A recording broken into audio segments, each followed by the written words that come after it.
வரைக்கும் கிடையாது. தினம் தினம் லவ் பண்ணணும். 20 வருஷம் ஆனாலும் லவ் பண்ணணும். லவ் பண்ணிட்டே இருக்கணும். அவங்களுக்கு மரியாதை கொடுத்துட்டே இருக்கணும். எல்லாரும் மாறுவோம், நம்மளும் மாறுவோம், அவங்களும் மாறுவாங்க.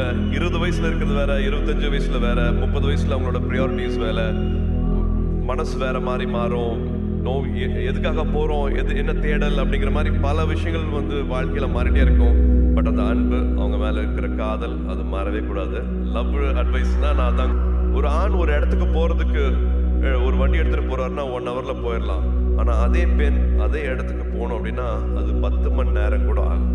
நான் எதுக்காக அப்படி சொல்றேன் உங்களுக்கு தெரியும். ஏன்னா கல்யாணம் ஆச்சுன்னா, ஒரு குழந்தை பிறக்குதுன்னா, வீடை பார்த்துக்கணும்னா எல்லாத்தையும் காம்ப்ரமைஸ் பண்றது பெண்கள் மட்டும்தான். ஸோ அவங்களோட வெற்றிக்கு 10 மடங்கு இல்லை, 100 மடங்கு சல்யூட் அடிச்சு மரியாதை கொடுங்க அவங்களோட வெற்றிக்கு. முடிஞ்ச வரைக்கும்